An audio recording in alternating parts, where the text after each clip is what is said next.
नमस्कार, राम गुलाम online classes में आपका स्वागत है। आज हम लोग डीएलएड सेकंड सेमेस्टर के प्रथम प्रश्न पत्र के अंतर्गत बौद्धकालीन शिक्षा का अध्ययन करेंगे। इसके पहले हम लोगों ने वैदिक कालीन शिक्षा के बारे में अध्ययन कर चुके हैं, जिसमें उपनयन संस्कार, समावर्तन संस्कार आदि की हम चर्चा कर चुके हैं। उसी क्रम में आज का हम जो विषय वस्तु है बौद्धकालीन शिक्षा।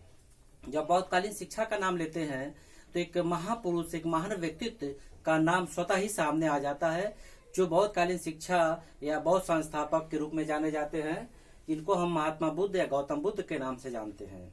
अगर उनकी चर्चा न की जाए या उनके जीवन के बारे में संक्षिप्त जानकारी न प्राप्त की जाए तो बौद्ध शिक्षा की जानकारी कुछ अधूरी अधूरी सी लगती है। इसलिए हम बौद्धकालीन शिक्षा का अध्ययन करने से पहले महात्मा बुद्ध के जीवन से संबंधित कुछ महत्वपूर्ण बातों पर प्रकाश डालते हुए उन पर चर्चा करेंगे। आइए उन पर चर्चा करते हैं।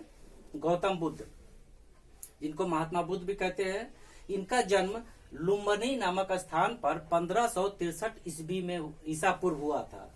फिर से सुन लें, इनका जन्म लुम्बिनी में 563 ईसा पूर्व हुआ था और इनके बचपन का नाम सिद्धार्थ था। इनके पिता, गौतम बुद्ध के पिता सुदोधन कपिलवस्तु राज्य के राजा थे, अर्थात इनका जन्म राज परिवार में हुआ था। इनकी माता का नाम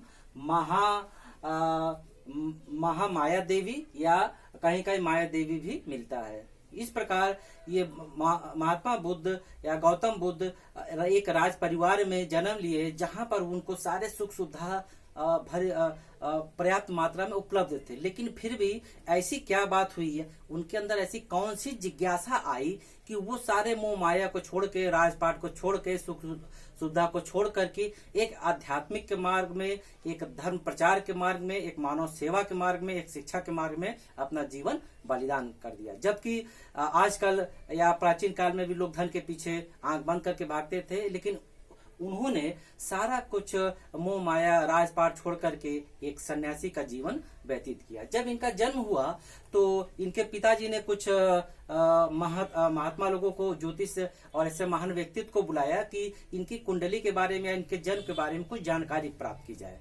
तो उसमें से जितने लोग आए थे, सब ने इनका जो कुंडली देखा या इनका हाथ देखा तो उन्होंने कहा कि ये एक महान सन्यासी बनेंगे। अगर सन्यासी नहीं बन पाते हैं किसी कारण, तो जो दूसरा मार्ग है चक्रवर्ती राजा बनेंगे। तब ये बताने के बाद इनके पिता सुदोधन को बड़ी चिंता हुई कि सारा राजपाट उनके नाम है, उनका राजकुमार है जो उनका उत्तराधिकारी है। अगर ऐसा वो करेगा तो राजपाट कौन देखेगा।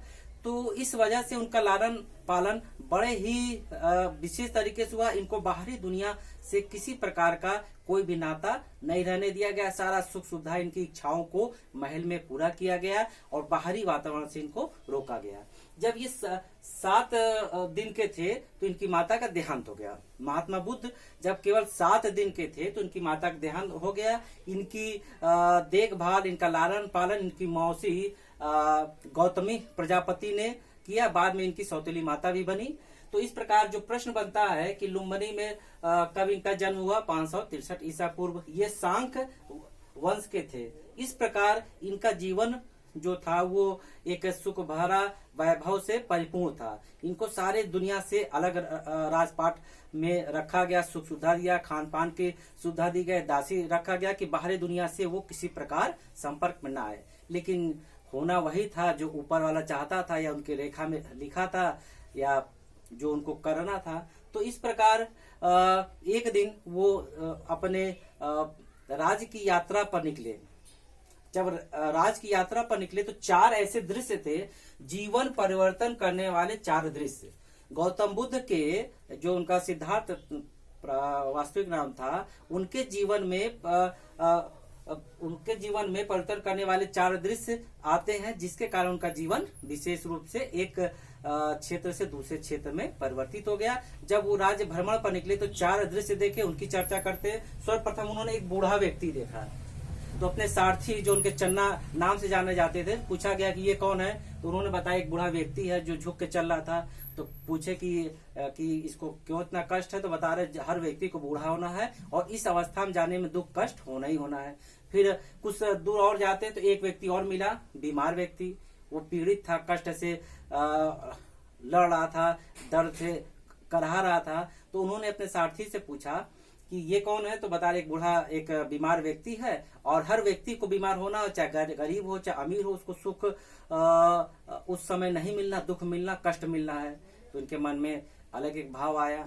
फिर तीसरा दृश्य उन्होंने देखा एक 100 का, एक मृत व्यक्ति का देखा, और सारे उनके परिजन रो रहे थे। तो उन्होंने फिर अपने सारथी से पूछा, क्योंकि बाहरी दुनिया से इनका नाता बहुत कम था, तो ऐसी सामाजिक चीज वो शायद पहले नहीं देखे थे। तो अपने सारथी से पूछे, तो सारथी बताते हैं कि एक वृद्ध व्यक्ति था जिसका देहांत हो गया, उसके परिजन रो रहे हैं। तो उनके मन में फिर अंदर से कोई बात आई कि दुनिया में दुख है, सबको बूढ़ा होना है, हर व्यक्ति को बीमार होना है, हर व्यक्ति की अंतिम यात्रा होना है, दुख होना है। फिर लास्ट में जो अंतिम दृश्य देखते हैं एक सन्यासी का, जो बिना किसी दुख के सुख पूर्वक ध्यान की मुद्रा में बैठा था, दुख का कहीं दूर दूर पता नहीं था, उनके चेहरे पर तेज था, ऐसा लग रहा था कि मानो कि विशेष रूप से उसके पास ज्योति पुंज हो।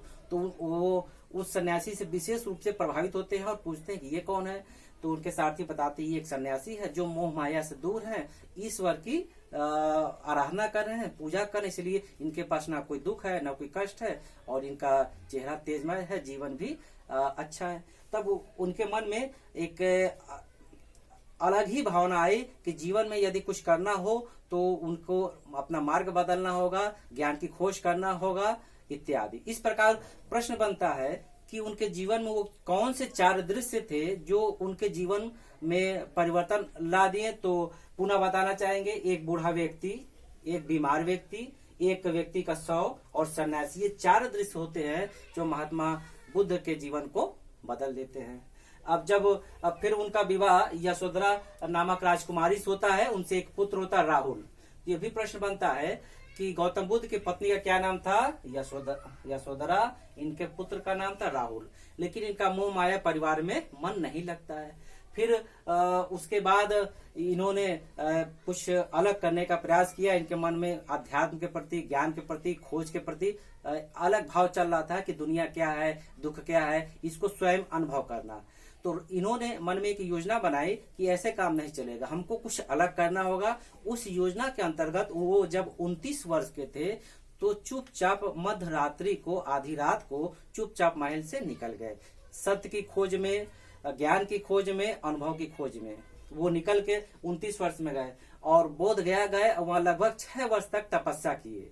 पीपल के वृक्ष के नीचे तपस्या किए, और उस वृक्ष के पास एक नदी थी जिसका नाम था निरंजना नदी। ये लिखा निरंजना नदी, जिसको फाल्गु नदी भी कहते हैं। ये भी प्रश्न बन के आता है कि महात्मा बुद्ध को ज्ञान की प्राप्ति किस वृक्ष के नीचे हुए, पीपल के वृक्ष के नीचे। उन्होंने पीपल के वृक्ष के नीचे जो ज्ञान की प्राप्ति हुई उसके पास कौन सी नदी थी, निरंजना नदी या फाल्गु नदी। और उनको 35 वर्ष की आयु में ज्ञान की प्राप्ति हुई, बोध गया में ज्ञान की प्राप्ति। तो प्रश्न एक और बनता है कि महात्मा बुद्ध को ज्ञान की प्राप्ति कब और कहाँ हुई। कब हुई, 35 वर्ष की आयु में। कहाँ हुई, बोध गया में हुई। जहां इनको ज्ञान की प्राप्ति हुई वहां एक मंदिर बना, महाबोधि मंदिर के नाम से जाना जाता है, प्रसिद्ध है।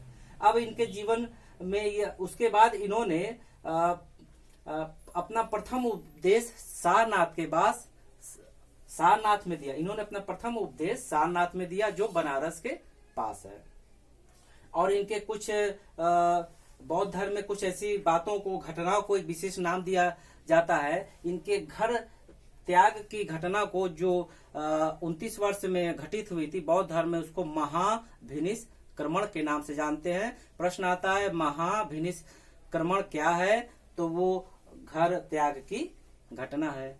और इनका देहांत 483 ईसा पूर्व कुशीनगर, जो पहले कुशीनारा के नाम से प्रसिद्ध था, वहां पर इनका अंतिम इन्होंने सांस ली। और बौद्ध धर्म में जो ऐसी अवस्था होती है, शरीर त्याग की अवस्था होती है, मोक्ष की अवस्था होती है, उसको महापरिनिर्वाण के नाम से जाना जाता है।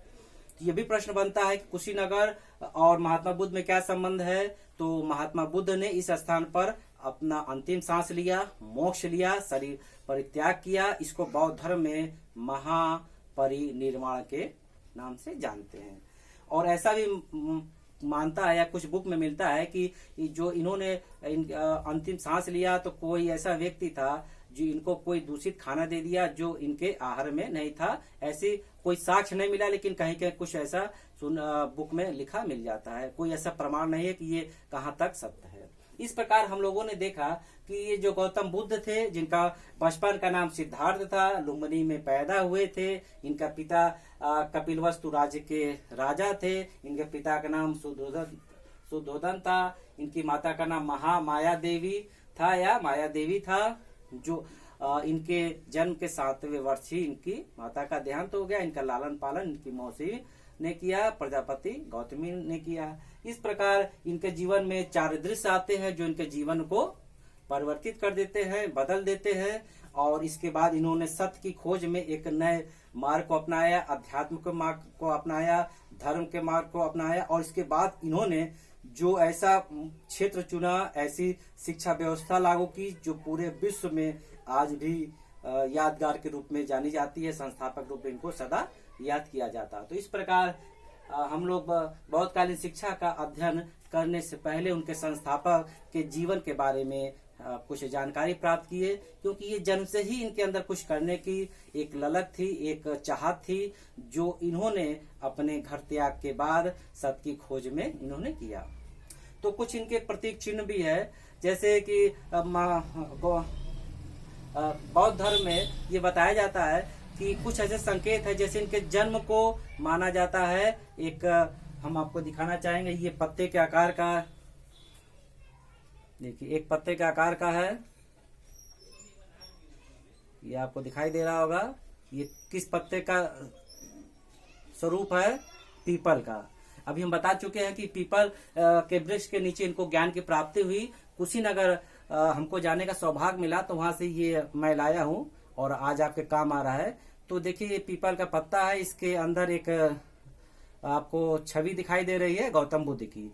तो बौद्ध धर्म में जब पीपल का पत्ता कहीं दर्शाया जाता है तो उसका जो संकेत रहता है वो ज्ञान, क्योंकि इनको ज्ञान की प्राप्ति पीपल के वृक्ष के नीचे हुई। और इनके जन्म को कमल और साण, एक पशु का नाम है साण, उससे दर्शाया जाता है। और बौद्ध धर्म में जब कोई किसी का मृत्यु होता है या गृह त्याग की घटना होती है तो उसको स्तूप के रूप में दर्शाते हैं। ये बौद्ध धर्म के कुछ संकेत है जो समय समय पर ये दर्शा के ये बताते हैं, संकेत देते हैं। कहीं पीपल का पत्ता हो तो महात्मा बुद्ध से या बौद्ध धर्म से क्या संबंधित है, तो हम कह सकते हैं वो ज्ञान का प्रतीक है। अब इसके आगे क्लास में हम लोग बौद्ध धर्म की शिक्षा के बारे में विस्तार से अध्ययन करेंगे।